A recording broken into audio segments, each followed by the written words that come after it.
Chapter 13 Zoey. After Sebastian left the corridor on his way to the emergency room where the SUV was parked, there stood just me and Anne in the small clinic looking at each other.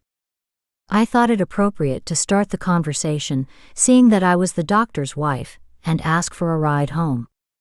She probably wouldn't refuse me under those circumstances. "Do you think you can drop me home when that doctor gets in to relieve Sebastian? And how long do you think he will take?" I shot her a half smile. She looked pleasant and I felt comfortable with her. I had no deadlines to meet, but I asked because I was dog-tired staying up all night. Conveniently, I had lied to Sebastian. I wanted him to think I was like him. At the time, I thought he was just a night person, and I wanted to fit in. I liked him a lot, but I had this feeling of love more, but that vampire stuff was so weird, and I just didn't know how to react. "Oh, David's always late," she said, looking at a paper. I heard Dr. Sebastian telling him not to be late because he needed to get his rest, and he could only work at night. I know because I'm a night person too. I love sleeping all day, and I come alive at night. My boyfriend is a day person. It appeared unnecessary for her to add that, but since we were bonding, I thought nothing of it. "So how do you make it like that?" She glanced at me as if it was a stupid question. I asked because I needed pointers. This could be a long relationship I've entered into with this vampire.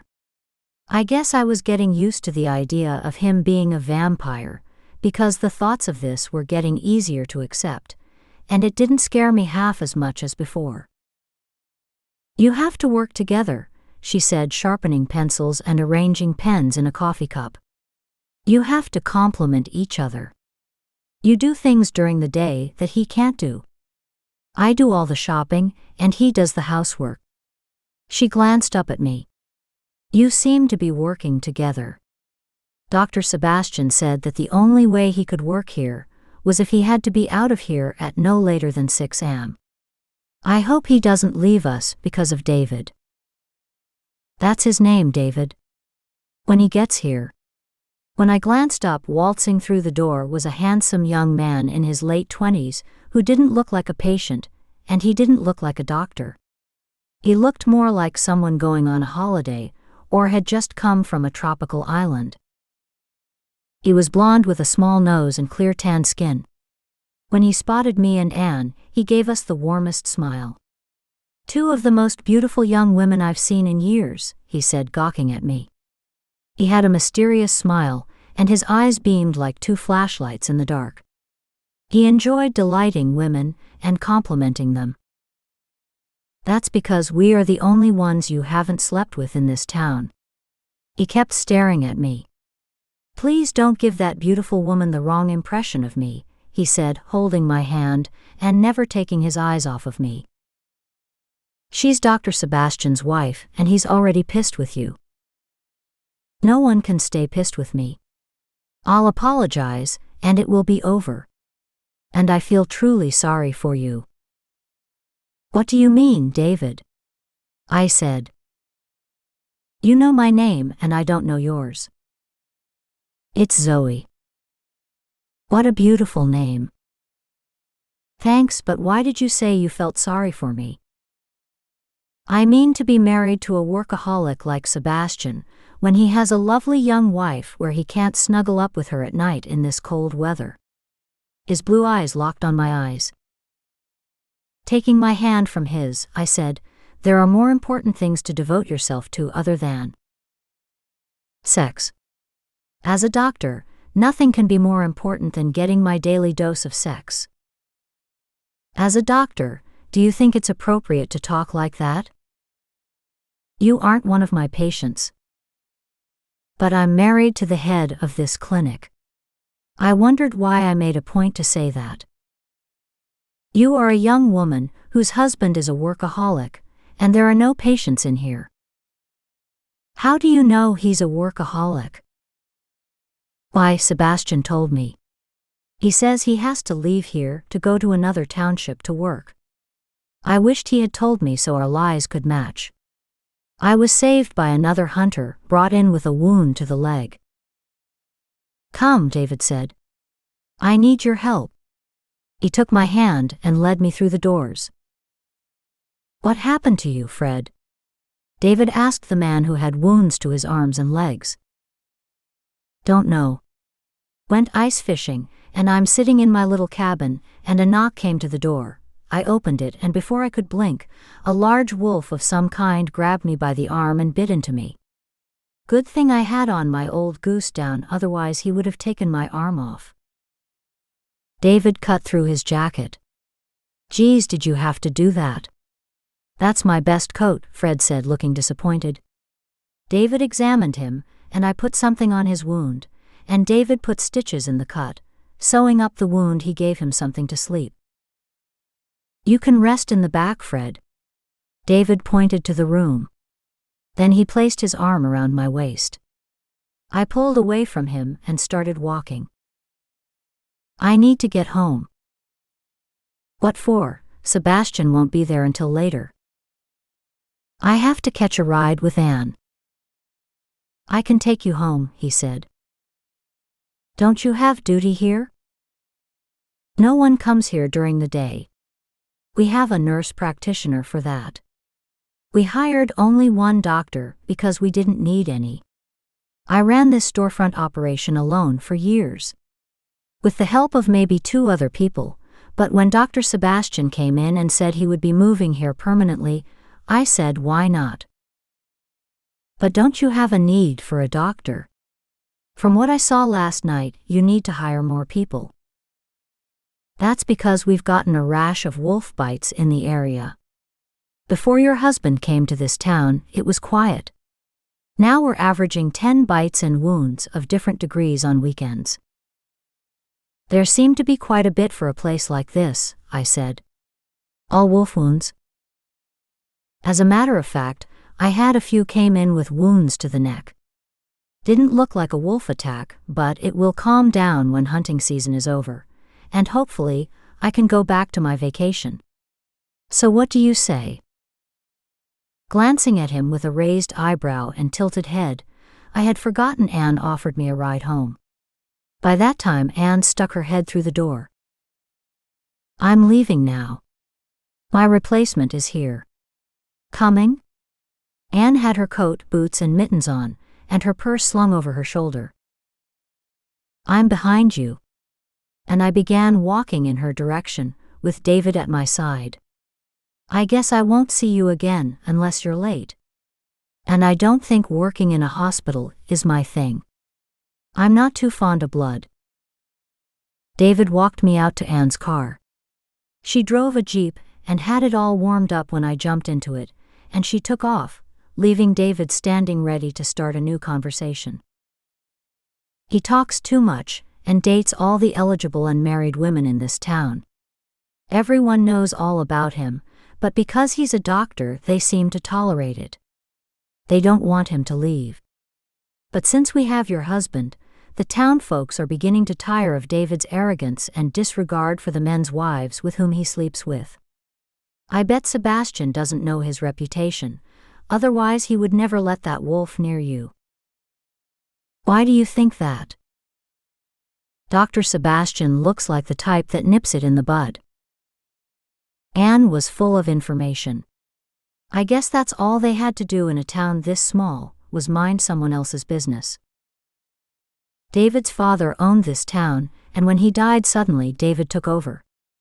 They say David is rich, and he could be anywhere in the world, but he'd rather stay out here in the middle of nowhere, and take care of the good people of this little village. "I guess you could say it's honorable," I said, looking at her. "I guess you could say that," Anne said, shrugging her shoulders as if she didn't want to commit to how honorable David appeared. "Or you could say that he likes the idea that he can have sex with every woman between the age of 21 and 40, and no one bats an eye." "Did he try with you?" "No. Because he knows my guy, and he knows what he would have done to him. I suspect Dr. Sebastian is the same kind of guy, but he doesn't show that side of him." That ride home was great to find out all that I needed to know about everyone in town.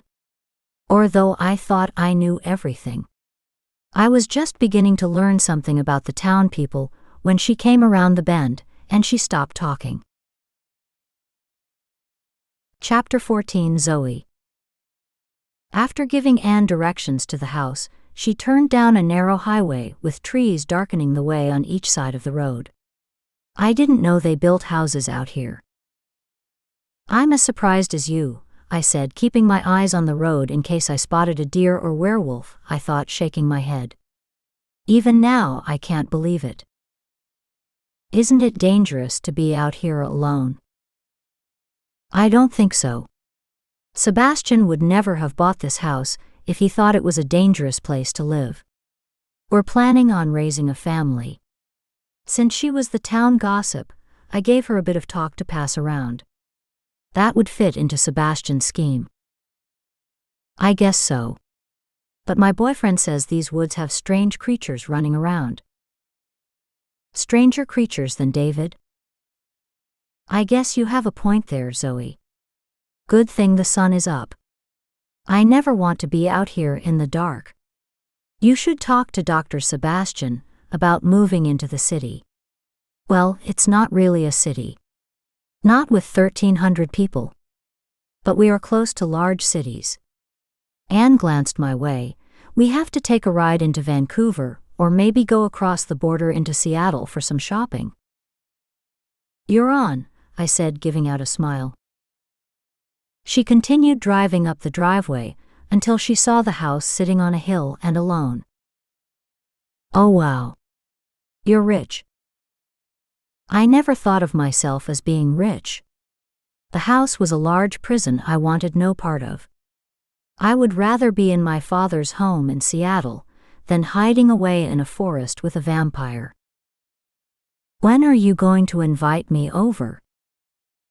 Soon, when I'm settled. Have to buy some furniture. I opened the door. Thank you. I stepped out and waved. Anne took off in her old Jeep, shooting fumes out of the exhaust and a bang from cheap gas. By now I was dead tired when I saw something out of the corner of my eyes. It was like a fog. It didn't look right, so I rushed to the door, and before the fog could reach me, I was safely behind the door. And then I heard the bell. I was holding on so tight to the door it jarred me, and I leaned to the side to look out. Can I come in? No. What do you want, Samantha? I thought we were friends. She had a hardening of her voice. You tried to kill me, I shouted, holding on to the door and making sure I had turned the locks. If I wanted to kill you, I had my chance.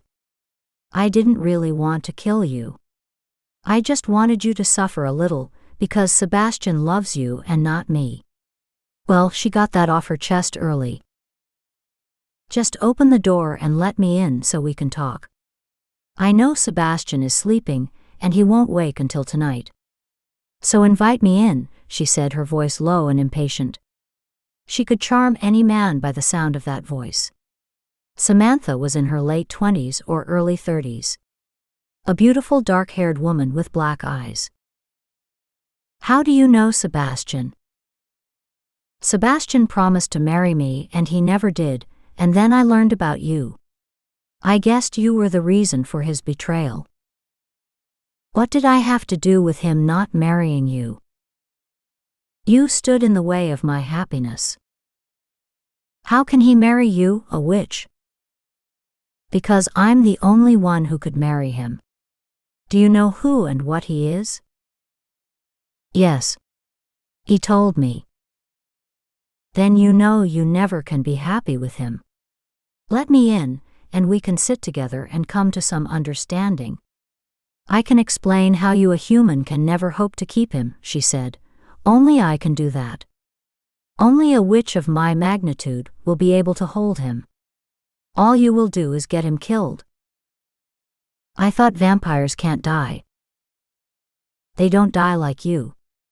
Even I won't meet my end the way you will. Her voice dark and sinister with a trace of irony.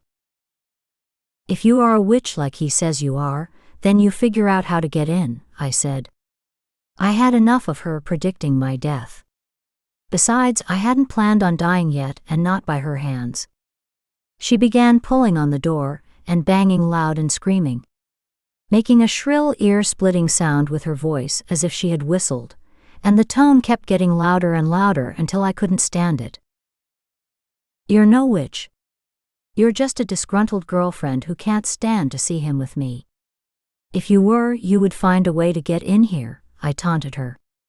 Then I heard a low moan, and it kept increasing and increasing until it reached a shrill high pitch, and the outside glass cracked and split.